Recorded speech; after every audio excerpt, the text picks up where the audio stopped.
Aujourd'hui, nous allons parler de Bird Box et d'une polémique me tenant à cœur à travers ce film concernant l'utilisation de vraies images d'accidents mortels ou l'utilisation de vrais corps humains. Les légendes urbaines sont légion sur ce genre d'événement, mais nous n'avons que quelques cas d'œuvre dans ce cas-là. Pour rappel, Bird Box est un film Netflix sorti en 2018. Le film a été vu plus de 80 millions de fois sur Netflix, qui est un score plus qu'honorable.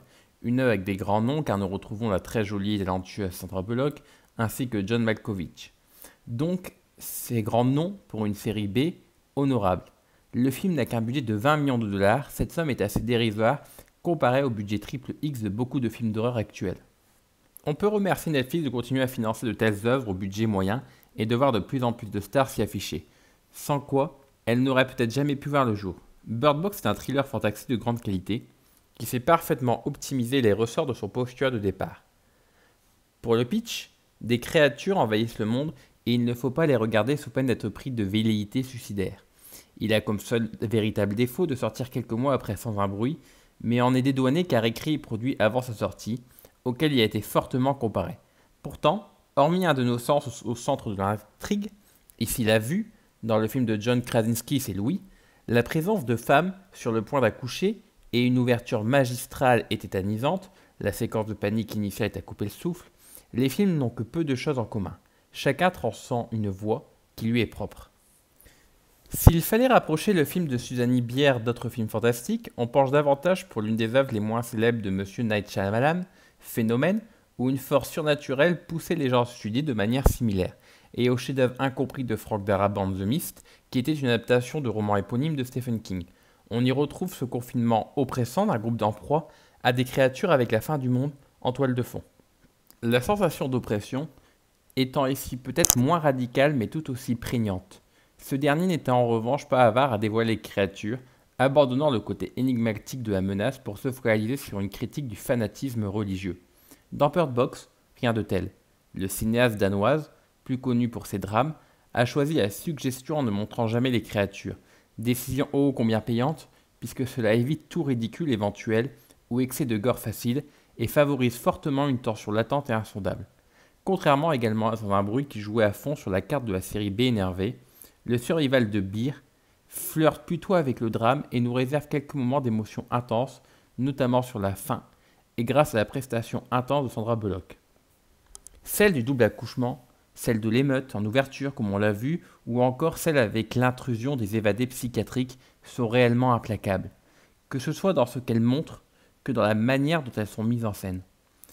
Un voile de mystère est gardé sur pas mal de pans de l'histoire, ce qui n'est pas pour déplaire et contrevient à cette mode idiote de tout expliquer et amener sur un plateau d'argent au spectateur. Quant au fait d'alterner les séquences montrant la présence et celles au passé, qui racontent comment Mallory et les deux enfants sont arrivés sur le fleuve, c'est un choix narratif judicieux. Il permet de briser la monotonie à la fois du road movie maritime et du huis clos. Donc pour conclure sur la partie Bird Box, nous sommes devant un bon film honnête, intéressant à découvrir. Le film a souffert d'une polémique car a utilisé un véritable accident de train survenu au Québec en 2013 et qui a coûté la vie de 47 personnes. Un convoi de pétrole brut avait explosé, déclenchant un incendie qui a ravagé une partie de la ville. Des images qui ont également été utilisées dans la série Travelers, elle aussi diffusée sur Netflix dans un article du site Écran Large sur le sujet, il posait plusieurs questions intéressantes. Est-ce que l'art qui imite la vie ou l'inverse?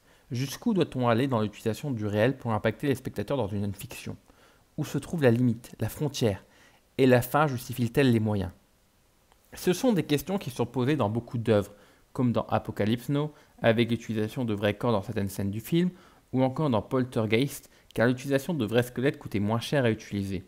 Plus d'une dizaine de films ont utilisé des vrais corps humains. C'est un professeur de la ville qui a découvert l'histoire dans le cadre de Bird Box.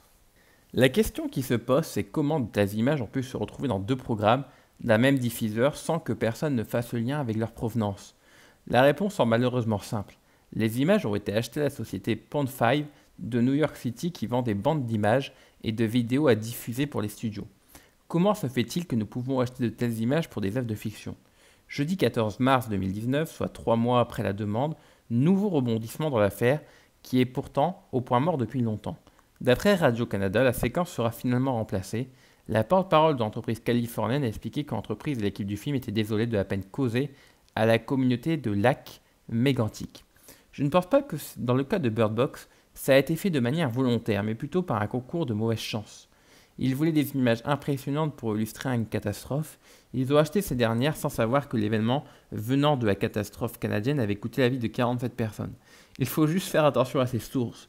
Si cela avait été effectué correctement, je pense que la productrice aurait pu éviter une polémique assez inutile pour son film d'une excellente qualité.